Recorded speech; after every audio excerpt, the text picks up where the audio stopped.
I mentioned a lot of people watching the video right now, they have no idea who you are. So introduce yourself. Hi, I am Will Hirsch, and I do Balisong videos. I actually designed this Balisong right here, and I do a lot of reviews of the Balisongs and videos where I do tutorials and tricks and all sorts of stuff. So yeah, mostly Balisong stuff. All right. So I like your videos. Yeah, thank you. They're really high quality. I have no idea how long you take to make them. Oh my gosh, it's way too long. We spend such a long time on every single video, Which it still especially when it flaws gets me. into like the gags with the visual effects and stuff and all the Yeah. editing. Oh my gosh. Yeah, I don't know how you manage to, upload every week like that. It's very difficult because between me and Brandon, it's just the two of us that work on the channel, and so we try to upload as much as possible, but it gets really difficult, especially when we're doing like more and more intense stuff. Yeah, and you still have your second channel going on, Will Hirsch Flips. But with the amount of time you spend making videos, is it your full-time job? It is not. So How? I know. Between me and Brandon, we both work in the film industry as well as the doing the YouTube stuff, and so I do sound. And so, ironically, I'm at my friend's house right now, and I don't have my sound set up because otherwise I would have actually had a full setup. But yeah, I do sound for film, so that's my main job, and then Brandon does camera and editing. So that's kind of the side that he takes care of, and it's kind of interesting because obviously we do the same thing for the channel.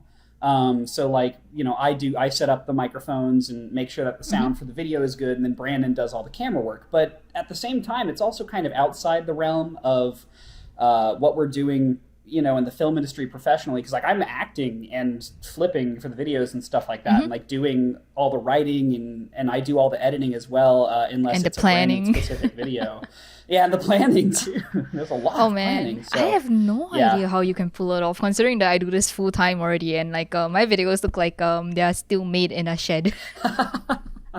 We're trying our best to like get to the point where we're able to do it full time, but yeah, it's definitely difficult, especially because I feel like if we were one creator, then it would be easier. But me and Brandon split all of the revenue 50-50. And so we want to, make sure that like to get to a sustainable point, we have to get to a sustainable point for two people, not just one person. Yeah, that makes it way harder.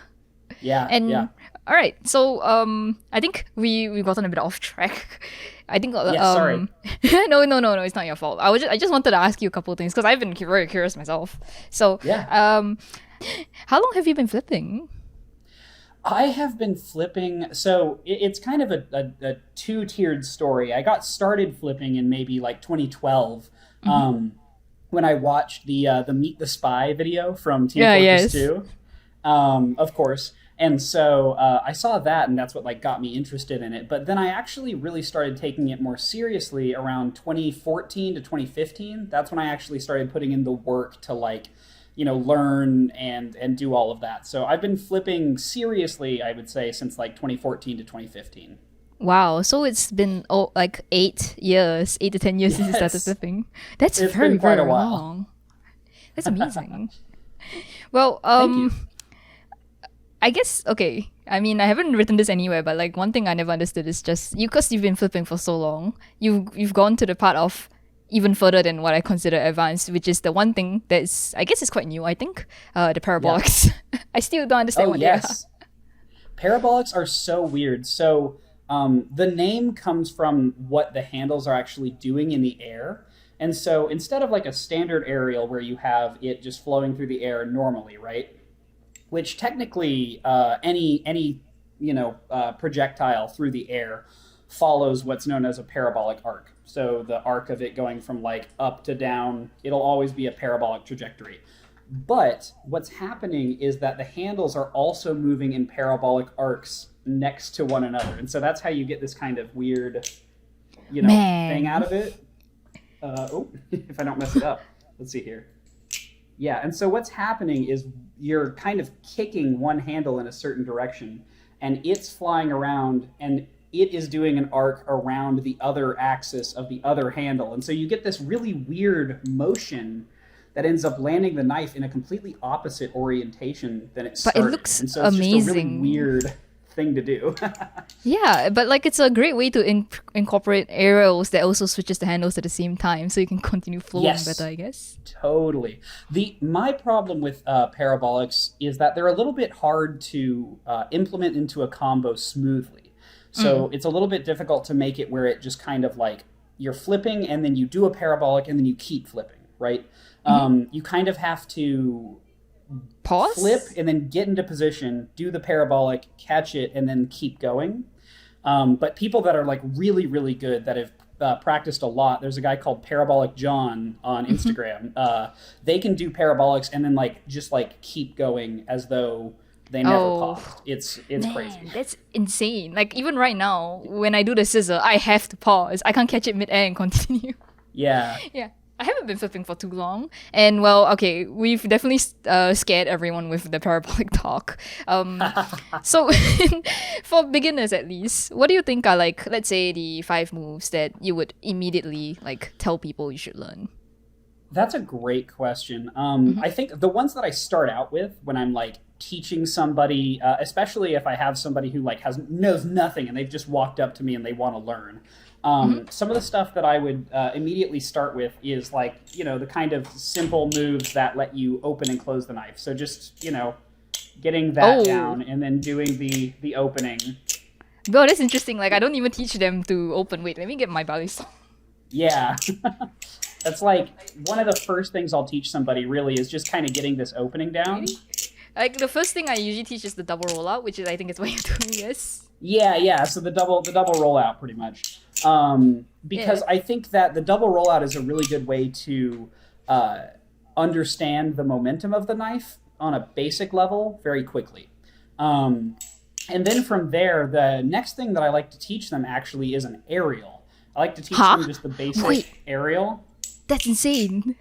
An aerial so quickly? One... This is very second move.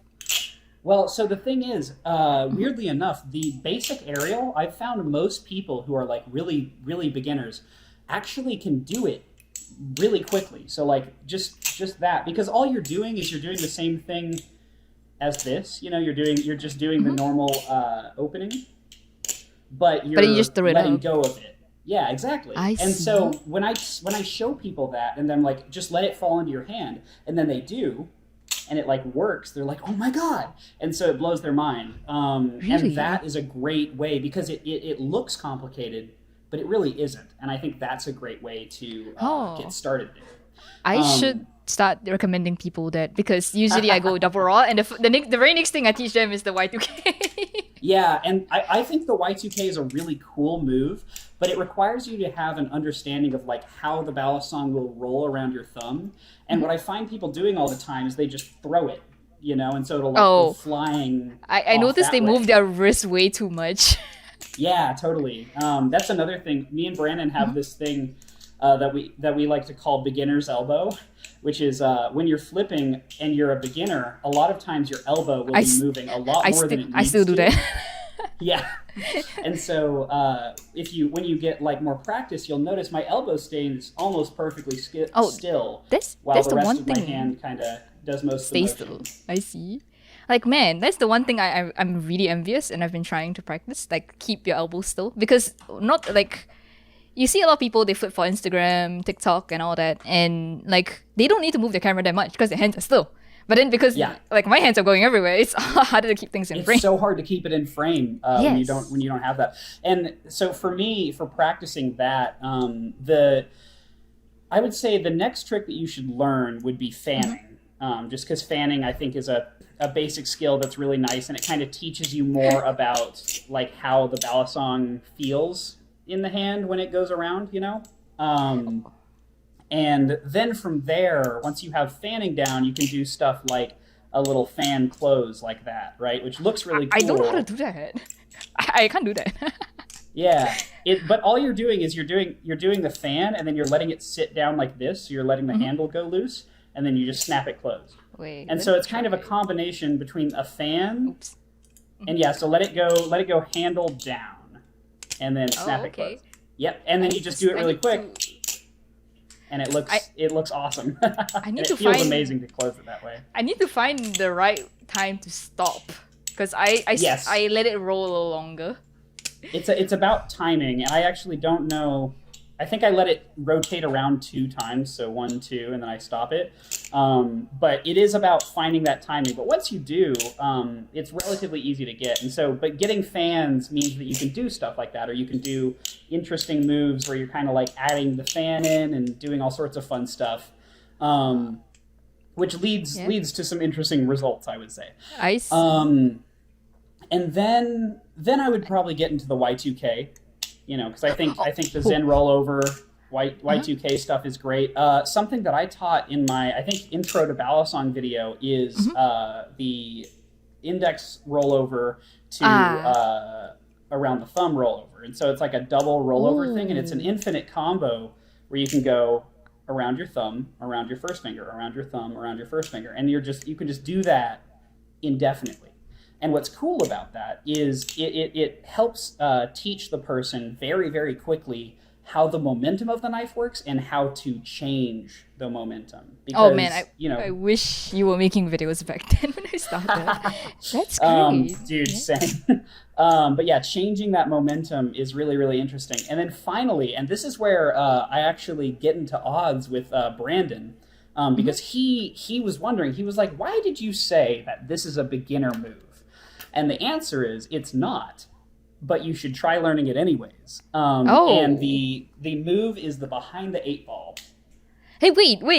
I that's like the third move I teach people. The first one would be the double rollout. Then after that, I'll teach them the Y2K. Then I'll immediately teach them the behind the 8 ball. The behind the 8 ball. See, okay, That's great. So the behind the 8 ball is a personal favorite move of mine to teach beginners because it's relatively complicated. Like there's a lot of steps to it, but once you can do all of those steps, you are like in. You know what I mean? Yeah. It requires you to do a underhanded first finger rollover, and then you transition it to a thumb rollover, and that transition is very difficult to get. But once you have it, it teaches you to be able to flip and do all sorts of other transitions, just like willy-nilly. You know what I mean? Once you have the behind the 8 ball good, it kind of unlocks another level of flipping for you. And I think that's really awesome. So that's why I say for beginners, the behind the 8 ball, while it's a difficult move to learn and it will take you a while, it is worth it. 100%. Yes, absolutely. Wait, do you want to hear some like really cursed things? Actually, I could link you a video. It's not going to be in the actual recording itself. So you see, I've been flipping since 2019. I kind of took a break in 2020, 2021. So to be honest, the actual time I spent like practicing flipping is about 5 to 6 months. And I actually did record. I do have a tiny compilation of my. I do have a tiny compilation of my progress, and you will cringe because none of what I was doing makes sense. No, I'm serious. Like, I'm looking back at this, I'm just like, oh man, that's terrible. And okay, so here is, I'll let you know how bad it is. I learned how to fan last month. Oh my goodness, yeah. Yes, that's bad. Okay, wait, let me find it. Though to be honest, I think it's really interesting because like, and for me too, you know, I started flipping in like 2014, 2015, and the tutorials that are available, I think one of the problems is there's not really a guide in terms of like what you should learn when. And so you just kind of have a bunch of tutorials that you can watch. Like Big Flips is a great example. He has a bunch of amazing tutorials, but they have like, you know, beginner, intermediate, expert or whatever, but they're not really in a particular order. And so it's hard to kind of grasp, like, what should I be learning right now? What should I be doing right now? What should I be practicing? You know, that can be a difficult concept to sort of point yourself at. That was the biggest issue I had. Yeah, that's kind of why I asked you the question, because people don't know what to actually learn that's useful. Like, for example, the most useless trick you could learn is a latch drop. Yeah, the latch drop. Yes. It's like I never use a latch drop, like almost ever. You know, it's cool to know, but I almost never use it. And like most Balisongs don't even have latches, so you have to learn to do a latchless latch drop, which is funny. And the other thing is like there's also I only ever do the ledge drop whenever I want to like show off to people, like, hey guys, look at this, and they're like, oh, I'm just like, it's just a ledge drop. Okay, yeah, you just take your time to look at this. You will cringe. Yeah, I had a shitty comb Balisong. Dude, I had the same one. You had a red one, so I'm kind of jealous because mine was just silver. Actually, I had a black one at one point. Yeah, I have a black one right now. You got a Squid Trainer 2.5. Yeah, I still have it, by the way. It's beaten to shit. I used the heck out of this thing. I loved my Squid Trainer 2.5. Look at this. Like, it's only 1 month. Oh my gosh. The nipple on the Squid Trainer 2.5, like that back part, oh my god, it would pinch me so badly when I first got it. Oh yes, except that the thing is that, ironically, I find that the Squid Trainer 2.5, it pinches the least, at least compared to the Nautilus. Oh, that makes sense. Yeah, because if you're not used to tang pins, they will absolutely pinch you. Yep. Oh, the original Nautilus was much worse actually. Really? I had a first run, and I think I can show you. You'll see in the video later how it actually looks like. Day 39, can't do the fan. But the thing is, like, definitely my biggest mistake with myself learning is I'm learning too many moves. Yep. Oh yeah, totally. Yeah. What do they call that? There's a saying. What is it? What is that saying? It's like practitioner of many things, master of none, or whatever. Yeah. The only move I actually managed to get like down well back then was the throw ladder because I just like doing it. Oh yeah, totally. Yeah. But in the end, like you can see at the end, like I actually start like staying still and learning moves. It took me a month just doing the short stop straight to get the short stop down. Oh my god, the short stop was a move that took me so long. I hated learning the short stop. And guess what? I'm trying to learn the chatter next, which makes it even worse. It's like the short stop all over again. Yeah, the short stop is like so difficult to learn if you don't know that timing. You know, if you're a beginner starting out, the short stop and trying to get your finger into the right spot is so hard. It's so hard. Oh, absolutely. Like keeping the momentum going while you're moving your fingers. That's terrible. And the chatter is the same. And you gotta really get your thumb like, wow, you know? It's crazy. But man, even right now, I still struggle with like, what move should I learn next? Because there isn't really that clear guide of what should you learn. So it's kind of just like right now, how I learn is just, that move looks cool. Monkey neuron activated. Okay, I will spend 1 month trying to do it. I absolutely can't combo at all. So, like, what would you give like tips to beginners for comboing? Oh, definitely. So I actually there's a video on my Will Flips channel about this kind of concept, but learning to combo is a very weird thing, right? Because you're taking all of these moves that you know individually and trying to string them together. And one of the best ways to do that, or to learn to do that, in my opinion, is a couple things. First of all, watching some of Big Flip's tutorials where he actually teaches combos instead of just single tricks is great. Or just any tutorials where they're teaching a specific combo and then you can like practice that. One of the first combos I ever learned is the behind the 8-ball into the cherry picker. They're two moves that work together very well. And so the behind the 8-ball is kind of your standard, move some stuff out of my way. So your behind the 8-ball is that standard one that everybody knows pretty well. And the cherry picker is an inversion of the behind the 8-ball where you actually start with the handle. So instead of throwing the crotch of the knife around your thumb, you're actually throwing the handle around your first finger. And so what's cool is that you can do a behind the 8-ball, and then you can throw right into a cherry picker, and then do that. And the cool thing about the cherry picker also is that it is an infinite move, and so you can kind of do it indefinitely. I see. Around the first finger, and then up around the thumb, and then you kind of do one of those, and then you can keep it going, and you can just keep doing that forever. And so that makes for a great combo there. And then what's cool is that ends in this position for a why can't my brain work right now? I'm gonna call it the meet the spy move, but Oh, from that I would probably do not hellbent, a helix, because it ends on the safe, the right handle. Exactly. So you could go into a helix from there, and that would be really cool. And like there's what I would do though. So the way that I practice and the way that I try to find new combos is a process that's called intentional practice. This is something that people that do guitar or string instruments, this is something that dancers do.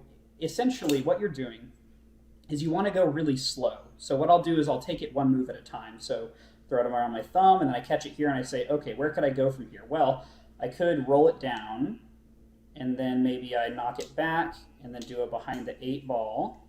Oh, okay. I never thought about instead that. Instead of throwing it around my first finger, what if I throw it around my middle finger? Okay. Oh, and then I caught it like this, and now I could go into a chaplain, right? And so what I'm doing there is I'm going so slow that I have to think about it. Because if you're just doing the tricks you're not actually improving. You're just kind of practicing a muscle memory. Yeah, exactly. You're just doing muscle memory. So you need to break yourself from the muscle memory and actually force yourself to pay attention and say, okay, now I'm here. I'm going to throw it over my first finger. And then instead of doing around the thumb like I would normally do here, I'm going to do it vertically and then go into a short stop. I see. Right? It's like I'm playing with it and I'm doing it one piece at a time. And that forces your brain into a different mode. You know what I mean?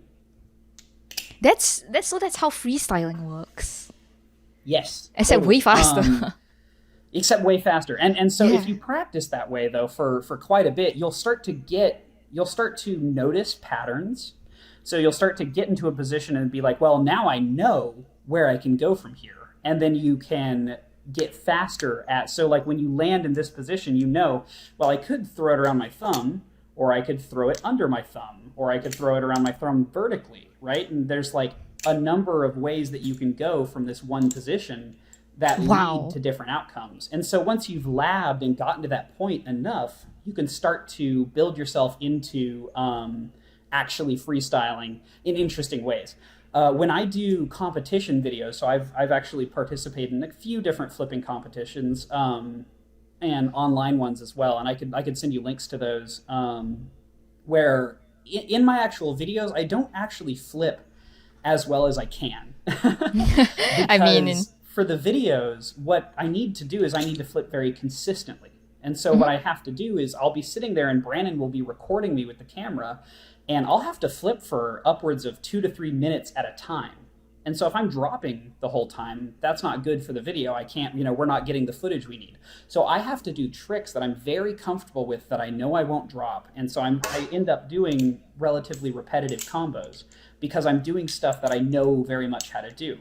But if you watch some of my competition videos, you'll find me doing much more complicated stuff. And it's because I have the time to record it over and over again until I don't drop it. And that's where I'm allowed to kind of branch out and get a little bit more creative and do weird stuff that like you haven't really seen before. For instance, in one of the competition videos, which I did using my Stitch Steel Alien, that was a very fun one. But I did this move that I created. So there's this move that I already have, which is the palm spin. Okay. And so the palm spin is a weird move that I learned a very long time ago from a guy called Gary Cleave, who is kind of notorious in the Balisong community for reasons, but it looks like that.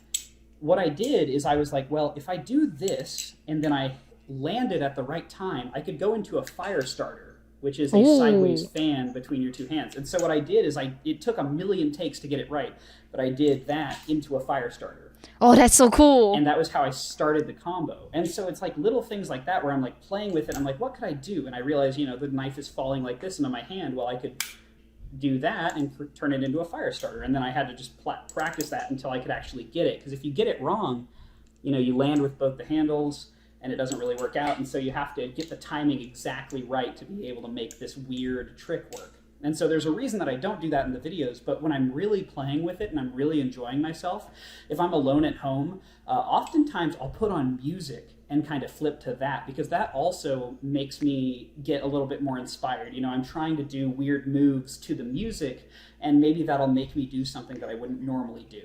Rhythm gaming. Yes, rhythm gaming, exactly. Well, I imagine there's a lot of people out there who play rhythm games that might actually be super into this kind of thing. They already are, I Totally. believe. Well, I think that the Balisong community and Balisongs in general are much more a skill toy than they are a knife. Like, I think the people that are into Balisongs are the people that are into Fidget kendama toys. or yo-yo or Yeah. fidget toys or rhythm games. Because at the end of the day, a rhythm game is a skill It's a toy. skill, You know what I yes. mean? Yeah. And so it's something that you learn and you get really good at, and then you know, And you have to use count that the to have beats in your fun. head. Exactly. Yeah. And getting into that flow state of playing something like I play a lot of Beat Saber. And when you get into the flow state of, following a song and then you go to a map that you haven't done before and your brain just does it, Yeah. you don't have to think about, what's happening. You know the patterns, you've seen them before.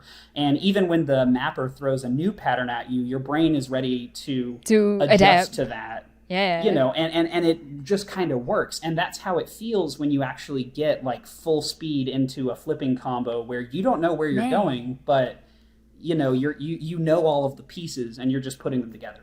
That's, man, I need to get better at this because right now even my brain is still not. I think it's because I need to do more purposeful practice, like what was intentional practice. Yes. Where you're very much forcing your brain not to do automatic things, and instead you're slowing it down so much that you have to think about it every time. Yeah, but myself right now, I still wonder if maybe I'm not learning. I don't know enough moves. Sure. It's not that I don't know enough moves. It's just that I think the moves I know are so wildly different that it's not as easy to find a good transition without learning a transition first. Yeah.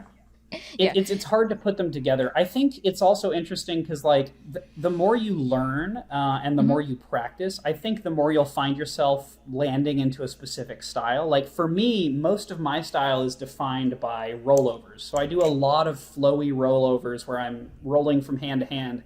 And actually, something that's you might find this interesting. I only recently learned something called transfers, and like I only recently really started looking into how transfers work because primarily I was into rollovers and stuff like that. And so transfers, if I can do this, rollovers are going to be these very like flowy kind of movements like that, where there's a lot of, I'm just letting the momentum of the knife kind of carry it through my fingers. Whereas transfers require you to specifically change the momentum of the knife very forcefully and intentionally. Okay? Yeah, and it's transferring between your hands. Yeah, that's and so it's difficult. Very weird for me to learn that because it doesn't feel right. Natural. And There's so like no flow. It felt unnatural. And so, but it was something that I forced myself to learn because A, I thought it would step up my flipping, but B, because it was unnatural to me, I think that it would help me forward what I can actually do as a flipper. Man, like yes, this is like a hobby with like, so you can go as far as you want anywhere. It's fun. My god, it's crazy how far you can go. Yeah. Yeah. All right, so like you're flipping the Vulp, right? Yes. Tell me about this is it. the Vulp. I have a lot of Balisongs with me right now, but the Vulp is the one that I designed. So yeah, the Vulp is a very interesting product. We're currently working with a company called Nabali's, who is known for making cheap trainers that are available on Amazon in a number of countries, and actually now the Vulp is also available on AliExpress because I want it to be available worldwide, because that's a big problem, I think, for getting into Balisongs, is that if you don't live in the USA, you're kind of screwed to a degree, which really sucks. The Vulp on Amazon is only in US? So it's on Amazon in the US, in France, Germany, Italy, Spain, the UK, Canada, and maybe more. I forget exactly what all the countries, but it's in Amazon in a bunch of different countries, and then also on AliExpress for like worldwide shipping. I see. But the problem that we're having now is we actually underestimated how many people would want it. Oh man, I think after this video, your sales are still going to go out too. Oh my gosh. We're doing our best to make as many as possible, and we're continuously like re-upping and trying to make it as available as possible. But yeah, we end up we ended up selling out of the first 350 that were available on Amazon in the USA in 5 hours. Oh, that's quick. Holy heck. It's really quick. Jesus we were Christ. not ready. So wow. we're currently working on kind of restocking and doing like a really big restock so that instead of focusing on more drops, we're focusing on getting a large volume that might last longer. And the idea is eventually to actually have it where the Vulp is literally available all the time. All the time. And you don't have to like wait for a drop. It should just be available. And in other countries right now, it is actually available. It's just in the US, that's where most of the demand is. I see. But yeah, we're doing our best to make that happen. I hope to get way, myself a Vulp soon. Yes, I would love to get you one. It comes in a bunch of different colors too, but the whole point of it was I reached out to Nabali's because they sent me their product. Oh God. Ooh. Sorry. They sent me their product, the Morse, which was honestly a very good flipper. And if you can get a hold of that, I would highly suggest it as a cheap Balisong as an alternative to the Vulp, if you can't get that. But the Morse is this really interesting Balisong that I thought was very cool, but the design could use a little bit of work. And so I emailed them and I was like, hey, would you want to work with me to like make this construction but a little bit better design? And they said yes. And so yeah, what we ended up doing was improving the overall construction and the design. So you have these grips up here that are, all of the design elements are kind of based off of my logo, which is this sort of geometric fox sort of design. So all of the shapes right here are for grip, obviously, in like fans, and also just most tricks that you would do, you end up gripping around here. And so I really wanted to have a nice grip there. That's great. Then it because has I can very see it. intense jimping. Yes. Like, I'm looking at this and Right. like, damn, a budget trainer with jimping. I know. On his channel. And it's like, it's intense jimping. It actually doesn't, it looks like it is rougher than it actually feels. It doesn't feel very rough, but it does a really good job of holding onto your fingers during ladders and stuff like that. And so that was a very intentional of making it very good jimping, because my whole idea with this Balisong was making it as good as possible for a beginner, because that's who I think is probably going to buy it. And so I want it to be good. Another thing you'll notice is it's got a pretty big handle gap, right? Like that's pretty thick. The reason for that is it makes it very hard to pinch your fingers in the handle gap. Oh, wait, that's a problem I had with my squid trainer. Exactly. Let me find it. Yeah, here we go. This handle gap is not as wide. Yep. And so Yeah, you'll end up especially pinching here. your fingers in there. And so what I did when I designed this thing was I tried to think of as many things that make people stop flipping. And one of them was pain. So like when you get, when it snaps your fingers and it like pinches you, that sucks. And then people will like have that happen a few times and be like, well, I'm done. And then they just quit flipping. Dang. Same thing also with the Zen pen nipple area. So the actual nipple, I made it very, very short, very small. That's very flat. Yeah, so I wanted it to be as flat as possible, because on my original, I had a Squid Trainer V1.5. And Wow. that thing had a huge nipple. That was like, it would pinch the living daylights out of you. And so I wanted it to be nice and flat. And then finally, it's got a bottle opener for the actual... Is it ice for pick the or... spot. It's you mean the blade shape? Or the bottle No, opener? the bottle opener. Is it ice pick? Or is it a... It's just kind of a normal, like, it's got a bit of an upward grab to it, but we actually rounded it out, so even if it does catch you, it lets go of your skin pretty easily, and so it's not as intense as it looks in terms of a bite. The original version, I will say, hurt a lot when you messed up, so I told them, I was like, we need to adjust that. There is also the version on AliExpress does not have the bottle opener, so you can kind of choose what you want to do. But yeah, and then other than that, I wanted it to be a Bowie blade shape, so I really like the blade shape. Bowie looks great, but I've been like and being a then- bit more biased towards Tanto lately. Totally. And then finally, the last thing is I made the handles a little bit longer. Our original prototype wasn't great for chaplains. And one of the main things I wanted this to be good for was chaplains, because I think as a beginner, once you get the chaplain, it feels really good when you're a Yeah. beginner. You know what I mean? And so I wanted to make the chaplains on this thing as easy as possible. And it's actually kind of funny because I have a husband, and he was never into flipping very much. He thought what I was doing was neat, but he was never really interested in actually. Yeah, I getcha. And then eventually, I actually gave him a BB Firefly, and he played The with original? that thing and actually started like practicing with it. And I was like, oh, okay, this is exciting. So I gave him one of our first prototypes of the Vulp, and he really liked it, and he gave me feedback on it. And then later, when this final version arrived, I handed it to him, and I said, here, it should be easier to chaplain. And he took his original Vulp, and he did it, and it like flew out of his hand, and he was like, okay. And he took this one. He took this one, and he went, oh, which was a great sign.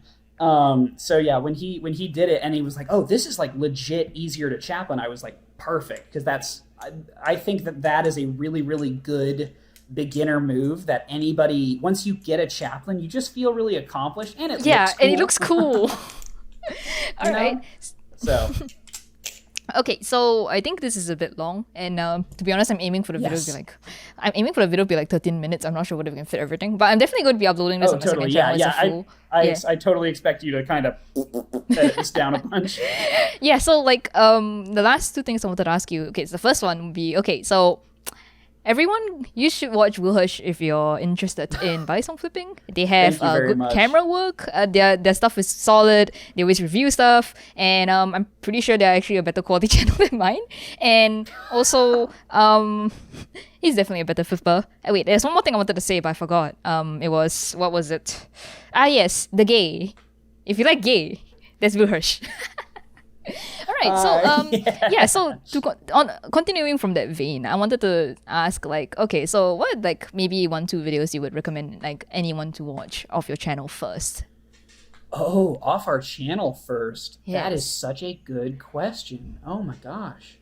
Well, so one of the videos would definitely probably be the first 5 Balisong tricks. I have a tutorial that's like the first 5 tricks you should learn, and I still think it holds up pretty well. We don't make a lot of tutorials. I would like to make more, but the problem is actually they are really difficult to produce for us, because when I want to make a tutorial, I really want to explain it as best as I can, and so I'll sit down and I will script for hours trying to figure out the best way to explain how your fingers are supposed to move. And then we'll shoot the tutorial, and then we'll shoot a bunch of different slow-mo from a bunch of different angles to like make it really clear. So that video I'm very proud of in terms of being a good, first getting into flipping video. But oh man, past that, personally, the videos we're the most proud of is usually our collection video. So whatever our collection video is from the previous year. I love watching collection videos. My Balisong collection 2022, that one is one of my favorite videos we've ever produced, because the visuals in it are incredible. We put everything into that video that we could. It took months to make that video. Jesus Christ. We have crazy transitions. The camera does this thing where it like goes out of the earth and then back into it, and it like loops around a number of times, and like visual effects out the wazoo. It was so much work, but it was really worth it. We love the collection videos. So yeah, between that, I would say probably watch the collection video first, and then go and watch the 5 first Balisong tricks. Why the collection first? Why? Because it's just fun. I feel like it'll get you into the gist of the channel pretty quickly. I see. All right. So, is there anything else you want to tell the viewers? Oh my goodness. Well, I think that I would just like to say, like, getting into Balisong is a very interesting thing, because as you start to do it, you'll notice that the hobby has a lot more to offer than you would initially think. I feel like people look at it and they're like, oh, these are either like knife people, or these are like secluded people who like weird things. But the truth is that the Balisong community is actually like really large and really diverse in ways that I did not expect. At Blade Show, we found all sorts of people who were into flipping Balisongs, and I think it's just because it's a really fun thing to do. And at the end of the day, the thing that connects us all together is just we like to do the fun, spinny, flippy thing. And it makes our brain do the dopamine, and so that's pretty cool. And so, like, that small thread of just we like this fun thing and we think it's cool connects people in such an interesting way that I find that everybody within the community gets along even when there's disagreements and differences. Generally speaking, I found the Balisong community to be a surprisingly positive place, and I'm very thankful to be a part of it. So yeah. Oh, that's great. All right, so thank you for your time today. And all right, wait, I don't know how to end this, but okay. Thanks for watching, Oh guys. my gosh, Wait. I know.